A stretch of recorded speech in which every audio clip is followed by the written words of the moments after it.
Okay, I'm gonna take a look at Smackdown and Smackdown 2 for the Sony PlayStation.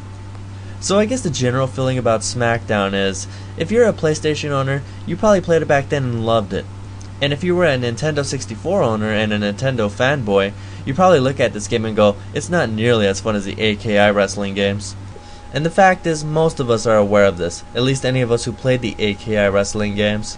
So my point is, that doesn't exclude that Smackdown 1 and 2 are also great wrestling games. So anyhow, let me go ahead and get into the game. And by the way, I know you guys are gonna ask, that junk at the top left and top right of the screen that says what the characters are doing and their coordinates, I believe that's coming up because this is a beta release of the game. But I did own an actual copy of the game, and this seems to be complete, otherwise I didn't notice any differences. So unlike the AKI wrestling games, this is a much faster and less complex wrestling experience. And it has some advantages that makes this a fun alternative to the AKI wrestling games. So here's how the entrances look. It's kind of simple, but it's really true to how the wrestlers come down the aisles. And this was also the first game to use the actual Titantrons. So here's a hardcore match. You start off with weapons, and this game actually has a ton of weapons in it. And one of the things that really made this game stand out was having the ability to go backstage, which you're going to see in a second. For the most part, when you go backstage, there isn't too much interaction with the levels, and that's something they greatly improved in Smackdown 2. So here's one of the backstage areas, and basically it's just weapons lying around in a wide area of empty space. And if you Irish whip the opponent into one of the doorways, then you'll go into another room. So there isn't a whole lot of reason to go backstage, it's just something to do, but, you know, the novelty of it gets pretty old fast. And some of these weapons are just pointless. I mean, like this in the shopping cart, all you do is push it at the enemy, and it doesn't even knock them down for the most part.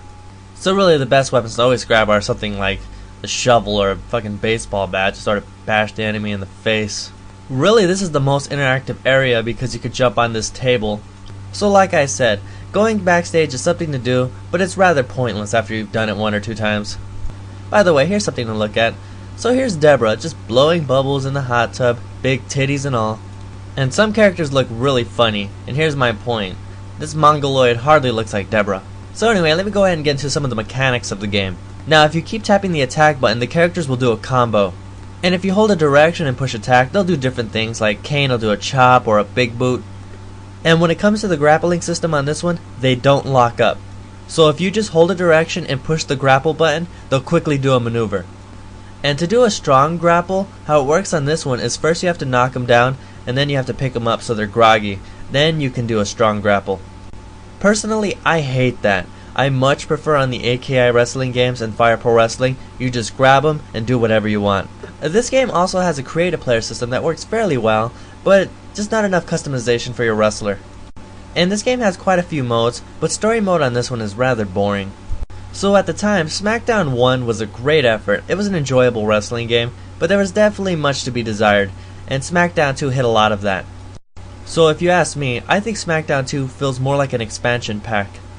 In the character select screen, of course you're going to find a lot more characters in the game. And they added a lot of new modes into it, like Hell in a Cell, Casket Match, Ladder Match, Table Match. So it's essentially the same game, and they put a lot more crap in it, and it just made it much better. Now as far as the graphics go, it looks exactly the same. But I'm okay with that because for PlayStation 1 standards, this looks great anyway. So let me go ahead and get into the create-a-player a little bit. I don't show you anything in this video, but the create-a-player is actually pretty good in this game. It has quite a bit of configuration, and that's something you definitely lacked on the first one. Although I do think they made the create-a-wrestler a little difficult to use, especially when you're trying to give the wrestlers their moves. When it comes down to it, I much prefer the create-a-wrestler on WrestleMania 2000 and No Mercy. But it still is definitely fun to play with on this one. But I'll tell you, a good thing about this game, the actual wrestlers in the game are fun to play as too. So I don't know about you guys, but when it comes to the AKI wrestling games, if I have to play as the actual wrestlers, I'm having a lot less fun. So here's a little montage of Taz doing what he does best.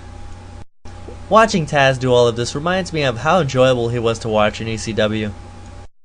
Well, I'm sure he makes a lot more money at WWF and does a lot less work, so that's good for him. So as you can see, it's a lot more fun to go backstage because there's actually shit to do and tables to break. There's even a tractor you can get in. Unfortunately, it doesn't do anything. So I didn't mention the music in the first Smackdown, and the music in this one is pretty much the same also, and it's not really fitting with it. It's actually kind of dark. And then the sound effects are pretty lame in this game. They don't sound very realistic at all. So this is one of those games you can gladly play in mute. So in this backstage area, I was greatly amused that there's some cars driving by, so I went ahead and took advantage of that. As you'll see right here. I mean, I only have a couple of clips, but I must have played in the road for like a half hour.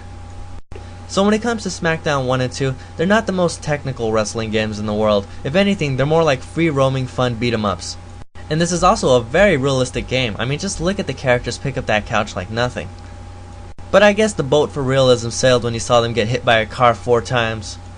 And for those of you who just don't know, SR Reels was one of the best wrestlers the WWF ever had. But I think WWF had the rule where you can only have one Latin guy, and I guess Eddie Guerrero was just more likable. So right here I'm showing you the Hell in the Cell, and it only covers up the ring. So while it's not exactly authentic, it gets the job done. Now they don't fall off the cage as easily as they do on some of the newer Smackdown games, but if you hit them just right, you can send them flying. And of course the fun part, if you slam the character through the middle of the cage, they're gonna fall through it, as you're gonna see right here. So if you guys don't know, I actually prefer this over Smackdown vs. Raw.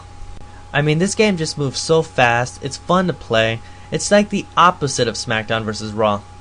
And I don't hate Smackdown vs. Raw because it's the cool thing to do. I really want to love it, but it just does not hit the same spot. So if you guys just want to play a simple, fun, classic wrestling game, I'd say this one is definitely worth checking out. So until next time guys, take it easy.